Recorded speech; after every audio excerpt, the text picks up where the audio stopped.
Hello, everybody. Welcome. Thank you for joining us today. You are part of the 240 people worldwide who have registered to this webcast powered by YOL Development and System Plus Consulting and supported by the China International Optoelectronics Exposition, CIOE. This webcast will deal with ADAS, Advanced Driver Assistance System for Automotive. My name is Faisal Kamasi. I am Global Sales Support and Coordination Manager for YOL Development. To shortly introduce you to the two companies, YOL Development and System Plus Consulting are part of the YOL group of companies which providing marketing, technology and strategy consulting, media in additional to corporate finance services. We support industrial companies, investors, and R&D organizations worldwide to help them understanding markets and follows technology trends to develop their business. Before we start this webcast, let me just give you some basic information on this online event. You have the possibility to submit questions during all the webcasts. You can use the Ask a Question window at the bottom of the screen. We will answer as many questions today as we can, and for the remaining one, we will follow up with you via email. We'll do our best to do that. Concerning the material, please note that this presentation are already available and they can be downloaded from the resources section of the platform. Furthermore, you will receive tomorrow an email with the link to the recorded webcast session. So let's start the webcast.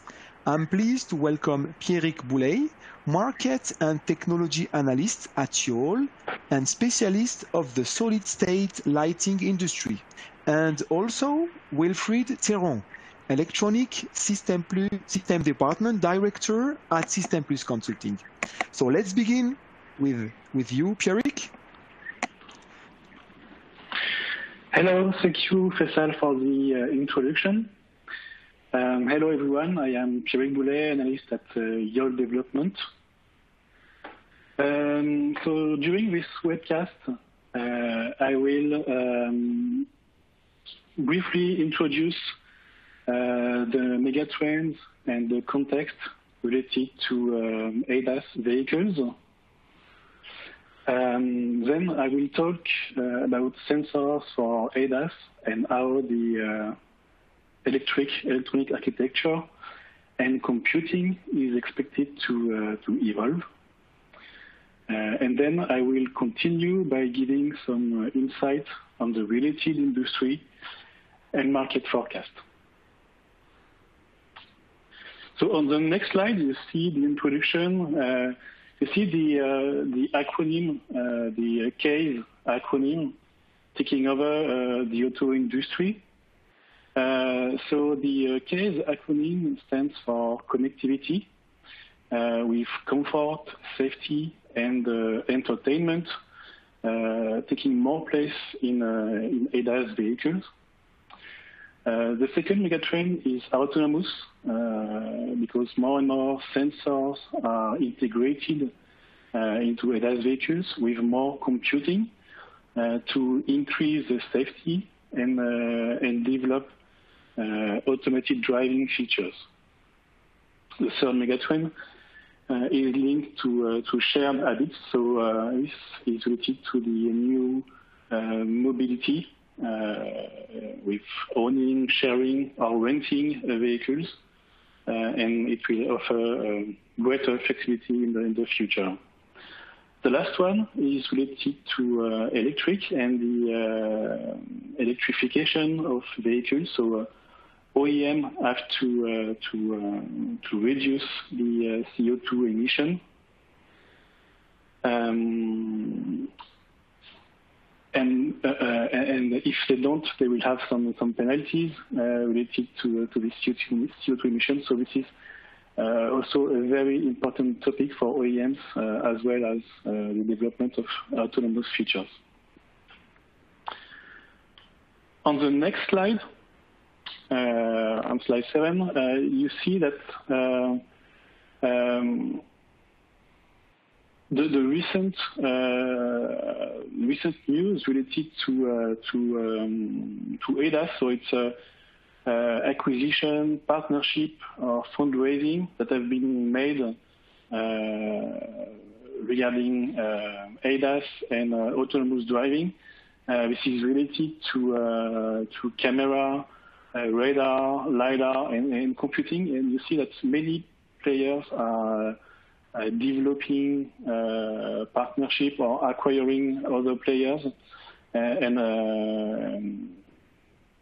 And you see that it's very active, and it is expected to continue in the next years. So on slide 8, you see that the ADAS is driven by safety, and one important safety feature is the AEB system. And here that you see that the volume and the penetration rate of AEB system is continuously increasing. So it started so in 2017, the penetration rate was about 18%. And in 2019, it increased to 38%. So it's a very rapid increase of the AEB feature. As of today, the AEB system relies mostly on the forward camera and the long-range radar. But this AEB system can be improved because these systems have some difficulty in low light conditions, and adding some sensors like LiDAR or thermal camera could improve the performance in such conditions. But this will require more sensors and therefore more computing.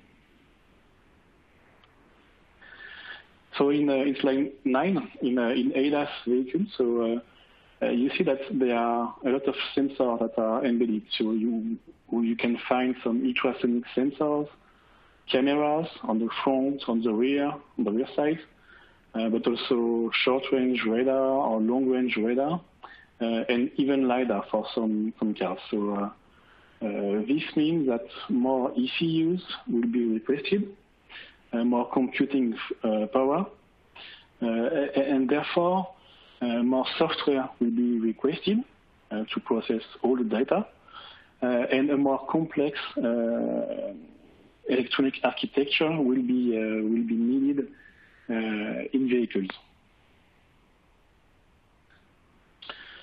On slide 10, you see the actual electronic architecture that can be found in ADAS vehicles. So it's a distributed architecture with basically $30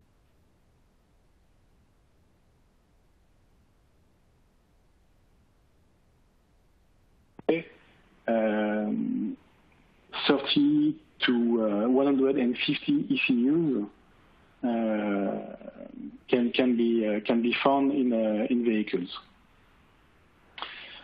On the right hand side, you can see a typical network that is used in vehicles. So you have a central gateway with different networks.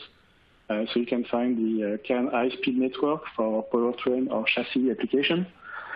CAN low speed for comfort application, LIN network for small sensor and actuator like the rain sensor or light sensor. The MOS network for all the multimedia application, and FlexWay network. So this is quite complex, and this is expected to change in the next years.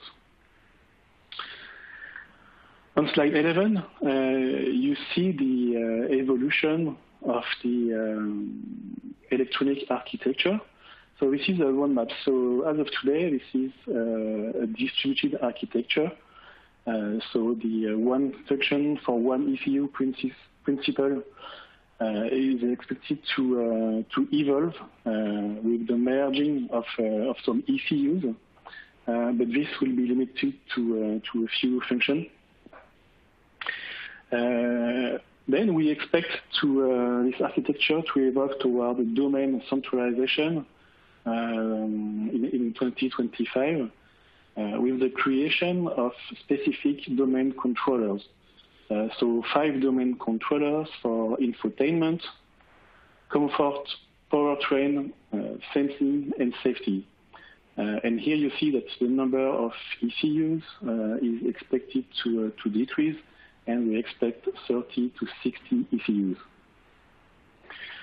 The last evolution could appear in 2030, 2035 with a complete vehicle centralization using some kind of supercomputer that gathering all domain controllers, but still use some ECUs for some few functions.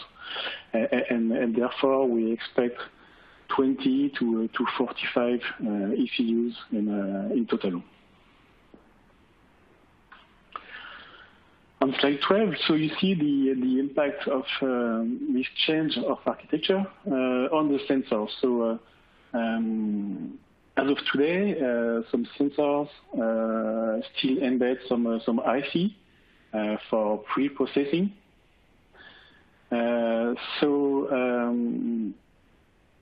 This type of sensors has a limited computing power, and it is quite difficult to fusion all the data coming from different sensors. So with the evolution of the electronic architecture, sensors will evolve from being smart sensors to dumb sensors, so without any processing, and they will send only raw data. So this will enable higher autonomy levels, but it will require a large bandwidth network and a high computing power to process all the data and fusion the data in low latency or in real time. On the next slide, slide 13, just to mention that the Ethernet network is coming and is one type of network that will enable to send all the data generated by sensors, because the Ethernet network has a higher bandwidth compared to the classic networks that are today found in vehicles. And we expect that Ethernet will be more and more used in the next years. On slide 14, you see the architecture of the global view of the system. So you have the sense part that gather the data coming from the camera, the LiDAR, the radar, and the ultrasonic sensor. The raw data is sent to the computing unit, so our domain controller. And then this controller is processing all the data and will act on the different ECU for transmission, for the engine, the braking system, or the steering. And computing power will become more and more important.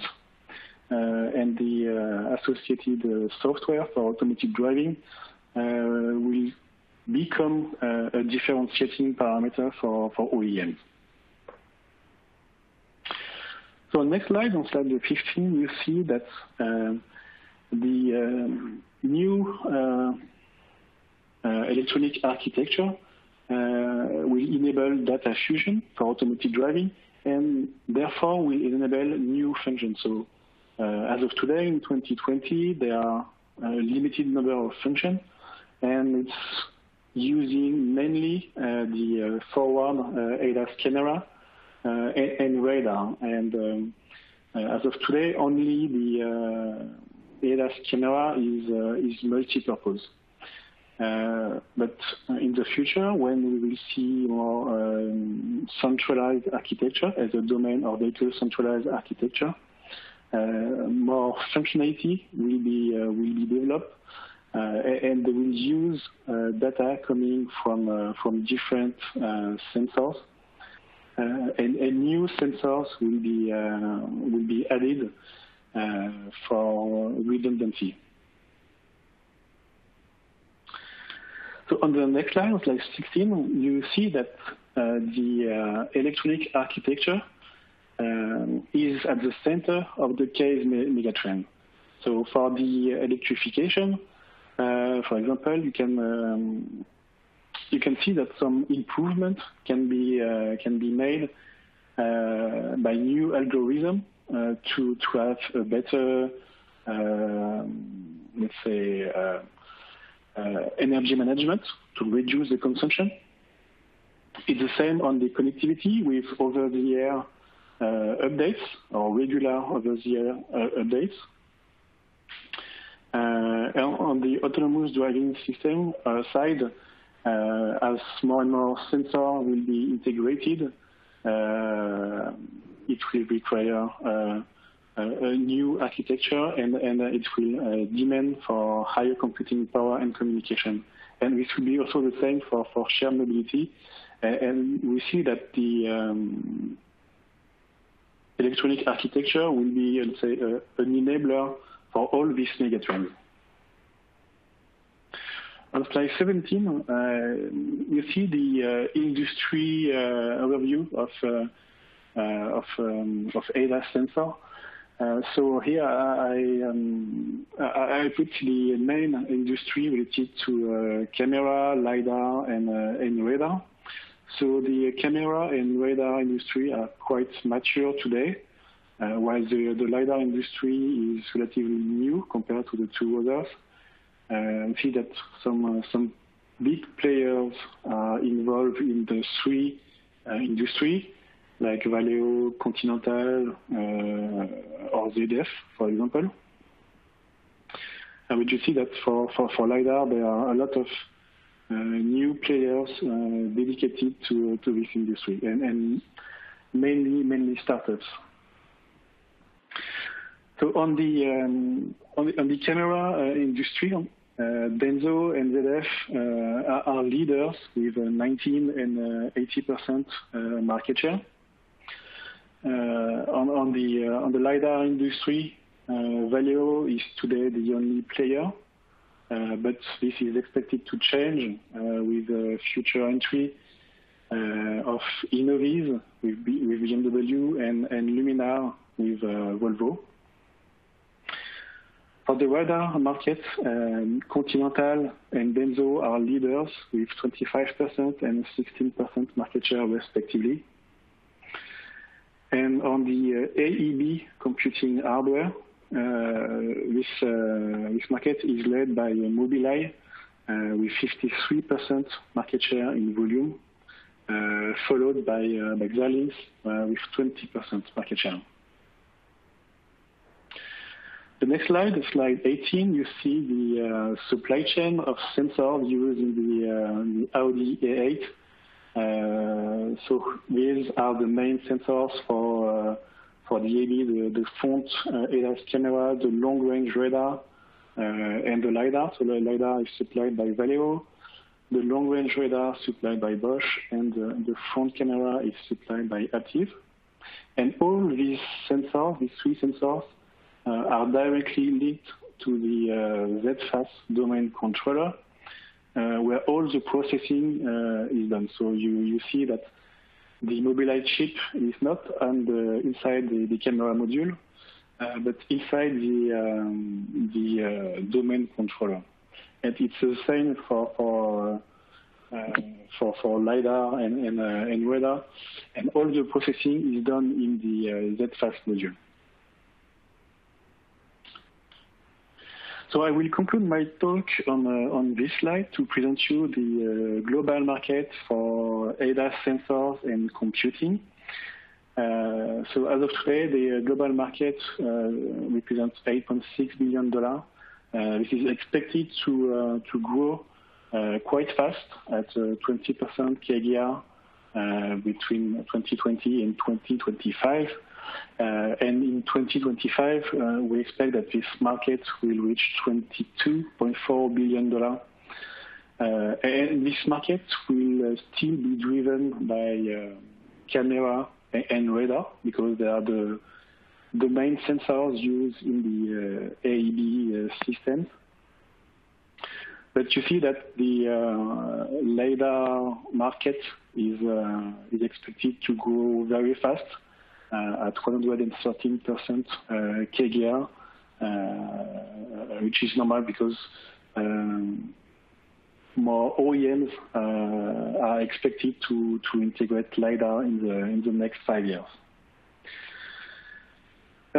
So thank you for your attention. I will let now Wilfried continue for the second part of this podcast. Thank you very much, Pierrick, for your very interesting presentation. Yes, as Pierrick mentioned, we will continue with Wilfried Théron, from System Plus Consulting, who will describe the solution from Tesla and Audi. So, Wilfried, the floor is yours. Thank you, Fecal. This is the short agenda of my presentation. I will begin with a description of the ADAS sensors on the Tesla Model 3 and Audi A8 to see different architectures of these vehicles. Then I will go into more details concerning some camera modules, and to finish, I will do a comparison between the last two versions of the Tesla Autopilot ECU and the Aptiv ZFAS ECU. On this slide, we can see the different ADAS sensors used on the Tesla Model 3. There are 8 cameras placed all around the car, and all these cameras are manufactured by Tesla. Only one radar from Continental in the front of the car, and there are also 12 ultrasonic sensors from Valeo. All these sensors enable safety features like lane and speed assist, collision avoidance assist, and also convenience features like traffic-aware cruise control, and of course the navigation and autopilot. These sensors are directly connected to only one computer unit manufactured by Tesla. The architecture of the ADAS sensor of this vehicle is domain centralized in the Tesla computer unit. The computer unit includes also infotainment function and radio frequency function like 4G LTE, Wi-Fi, and Bluetooth. On this page, we can see the different ADAS sensors used on the Audi A8. There are one night vision camera manufactured by Autoliv, one lane assist front camera from Aptiv, two 360 degrees camera on the side mirrors, one long-range radar from Bosch, 4 mid-range radars from Aptiv, one LiDAR from Valeo, and also 12 ultrasonic sensors. There is all the type of sensors, LiDARs, cameras, radar, ultrasonic sensor on this car. As for the Tesla Model 3, all these sensors enable safety features like active lane and speed assist, collision avoidance assist, and also convenience features like adaptive cruise control and parking assist, and a traffic jam pilot. Some sensors, like the infrared camera of the night vision system or the LiDAR, include a processing board associated to them. The other sensors are connected directly to the Aptiv ZFAS central driver assistance controller. The architecture of this vehicle is then a mix between distributed and centralized domain architecture. Now, a short focus on the Tesla Model 3 cameras and radar. In this slide, we can see some details about the Tesla Forward triple camera. We can say that it is a simple design. Actually, not really simple, just because there is no computing inside.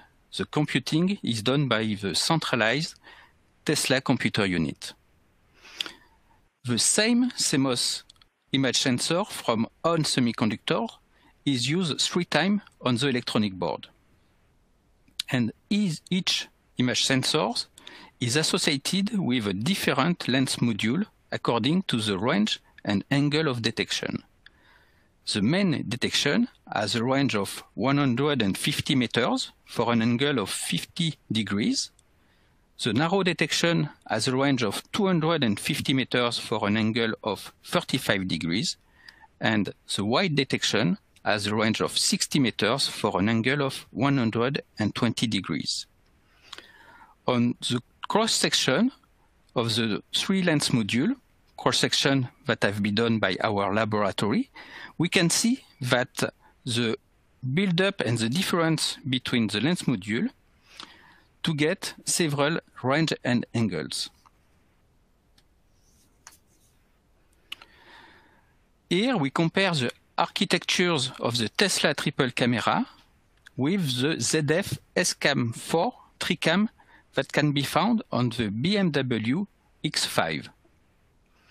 On the electronic boards of the ZF tricam, there are 3 image sensors from OmniVision, and also integrated circuit used for the processing function. There are Intel Mobileye iQ4 system-on-chip processor, 32-byte MCU from Infineon, and 2 SDRAM memories from Micron, each with a capacity of 4 gigabit. This processing function explains the cost differences between the ZF tricam, estimated to $165, and the Tesla tricam cost, estimated at $65.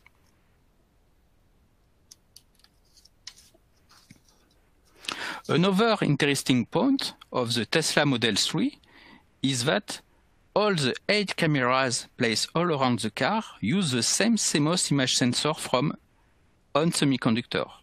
Its reference is AR013680. It is neither the latest nor the most performant image sensor from ON Semiconductor, because its resolution is only 1.2 megapixel and it was released in 2015. Now, a few words about the only radar of the Tesla Model 3. Bought from Continental, the ARS-4B is a long and short-range radar released in 2016. On its electronic board, there is a complete chipset solution from NXP Semiconductor. There is the 77 GHz receiver and the transmitter, the voltage control oscillator, and the 32-bit MCU. All these circuits are from NXP. This radar is not an exclusivity for Tesla, because it can also be found on other cars like the Audi Q3, the Volkswagen Tiguan, or the Nissan Rogue. And at least 15 other vehicles use this radar. Now let's talk about the ADAS ECUs. This is an illustration of the Tesla computing unit. It is a liquid-cooled dual computing platform with both its autopilot and infotainment computer built onto 2 different boards in the same system. It is the same system electronic, and there is an infotainment ECU for the media control unit and the autopilot ECU. It is not two different and independent systems like in other cars. Here, we can see the evolution of the hardware versions from the first version in 2012 to the actual version, which is the 3.0 version. Thanks to the improvement of the hardware and software inside the Autopilot ECU, the processing power is now multiplied by 420, and the number of frames that can be computing per second is now 2,300 compared to the figures of the first version. We can also see the differences between the two last versions, the 2.5 and the 3.0. Redundancy functions are added in the 2.5 version, and the processing power is multiplied by 10, and the number of frames per second is multiplied by 20 in the 3.0 version. To compare precisely the hardware of the Autopilot ECU version 2.5 and the new version 3.0, we use the data supplied by our new online teardown service.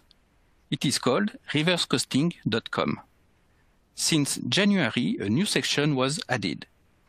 It is dedicated to teardowns and cost estimation of automotive electronic systems for applications such as ADAS, infotainment, telemetric control unit, airbag controller, DC-DC converter, and also other applications. In the website, there is an interesting function to compare the high-resolution photos of the electronic boards side by side, and another function to compare the bill of materials. So, we can see that the electronic boards of the two last versions have the same dimensions, but the number of components increase in the 3.0 version. When we compare the chipset of each version, and particularly the processors, thanks to the high-resolution photos of the die, the measurements and the technical data available on the website, we can see that in the 2.5 version, there are 4 processors. One NVIDIA Pascal GPU, 2 NVIDIA Parker System-on-Chip, and one Infineon MCU. In the 3.0 version, the processor number is reduced with only 2 ASIC specifically developed by Tesla. Thanks to this evolution, the processor's footprint was reduced from 4,180 square millimeters to 2,800 square millimeters. But the processor dies area of the 3.0 version increased. It is now 611 square millimeters with the technology node of 14 nanometers instead of 16 nanometers in the previous version. Thanks to the improvement of the hardware and of course the software inside the Autopilot ECU, the processing power and the number of frames by second have been increased significantly between these versions. In terms of cost, the bill of materials of the hardware 2.5 is estimated to $795, and the 3.0 version is estimated to $635. So, we estimate that there is a cost reduction by 20% even if the computing power was multiplied by 10 between these two versions.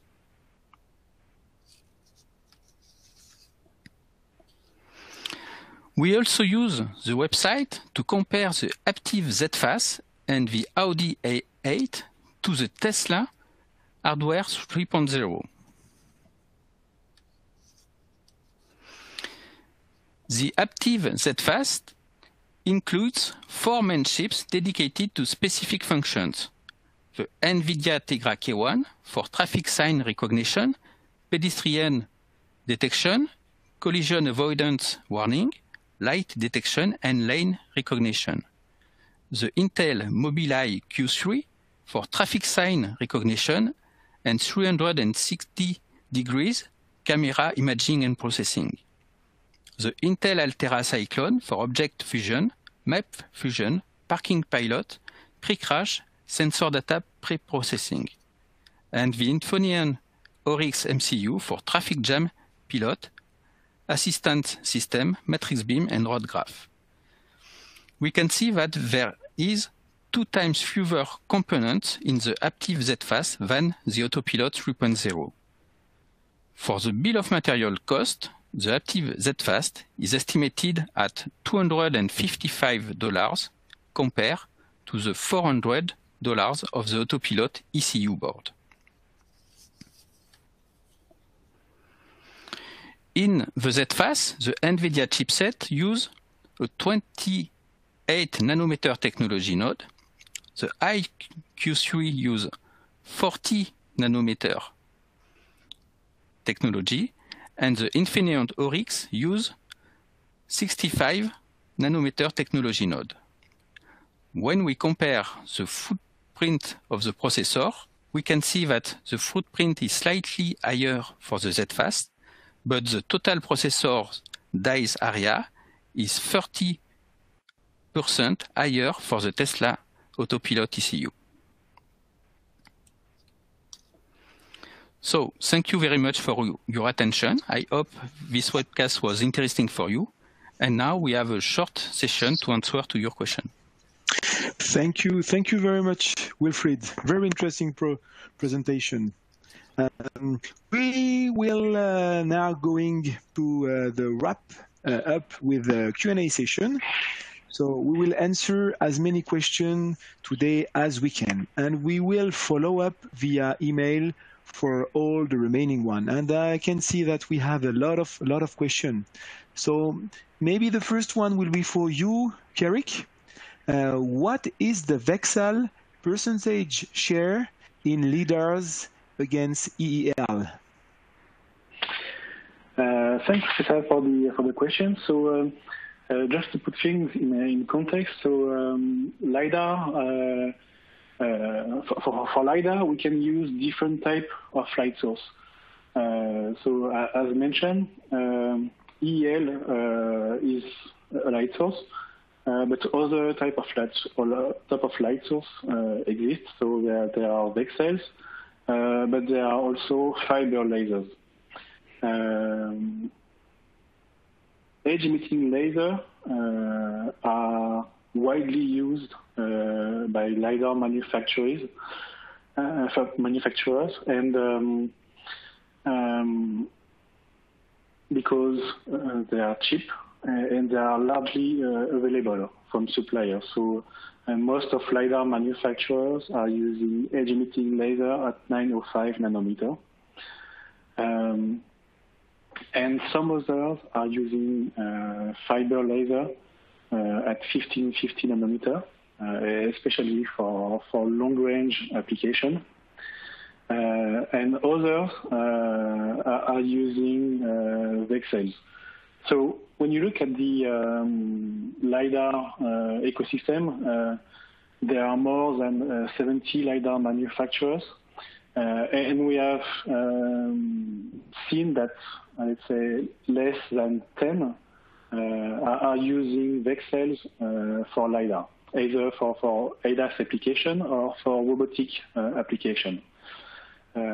Most of them are still in R&D stage, but some are already selling some products, like Ouster is doing for robotic vehicles. And let's say the common point for LiDAR manufacturers using VCSELs is that most of them are developing short-range flash LiDAR. This is the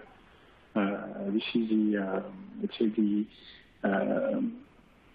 typical type of LiDAR because of the output power of VCSEL, which is lower than the output power of edge emitting laser and fiber laser. Okay, thank you, Pierrick. One more question. One more question for you, Pierrick. Let's carry on with you. Why adding more sensors in ADAS vehicle? That's for the ADAS part. Yeah, sure. So the main reason to add sensors in ADAS vehicles is, as I was saying, is to increase the safety of the driver and the passenger. So firstly, it's related to the AEB features to avoid forward collision. But you can see that OEMs are also developing features for to prevent reverse collision. And the reason to add sensors is to be able to monitor the surrounding of a car in every condition. So not only in bright light, but also in low light condition. And this means that not only traditional sensors like radar and camera will be used, but also new sensors like LiDAR or thermal cameras. Okay, thank you. Wilfried, one question for you, please. Who is the supplier of the CMOS image sensors of the front camera of the Audi A8? Yes, there is also an on-semiconductor CMOS image sensor. It is like for the Tesla Tricam. In fact, it is the same manufacturer, and in terms of chip, it is not exactly the same reference, but we have seen that the two components have the same diarea and the same resolution of 1.2 megapixel. Okay, and one more question, Wilfried. That's for the did the night vision camera preceded by the Z FAS? We are not 100% sure that the night vision camera is processed by the Z-FAS because there is also a dedicated ECU associated to the camera module. So I think it is possible that the processing is done by this ECU. Okay. Interesting. One more question maybe for Pierrick. Is Ethernet network already in use today? Yes, Ethernet is already in use today. In fact, it was firstly used in 2008 for the OBD onboard diagnostic application. And since then, some OEMs like BMW have been using the Ethernet network for other functions like surround camera or infotainment. Mm-hmm. Okay. One more question, Pierrick. Do you believe higher resolution imaging radar can replace LiDAR? That's an interesting question. Yeah, it's you're right. Imaging radar are still in development today, and we think that we will still have, let's say, the three main sensors in ADAS vehicles. So there will be camera and radar. Each of these sensors are continuously improving, and radar is moving toward high resolution to have a better vision on the vertical field of view. But we think that there will not be one, let's say, one winner of regarding the sensors, and it will be, let's say, there will be a redundancy. So we will need different sensors to have different type of data. so that the computing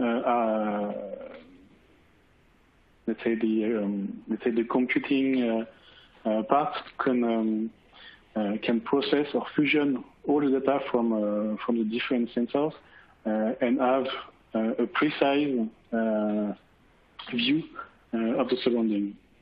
So in the end, so just to summarize, so I do not believe that the one sensors will replace another. It will be all the sensors will be complementary. Okay, thank you, Pierrick. We still have some other questions, but we run out of time, so the webcast is now over. You will soon receive email with the link to the recorded session, and we will also answer the remaining question. So also, please feel free to share the presentation with colleagues. Please let me remind you that you can find all our reports on our website www.i-micronews.com. Finally, we want to share with you a forum that we are organizing with the CIOE in September 10th in Shenzhen in China. The Imaging and LiDAR for Automotive Forum 2020.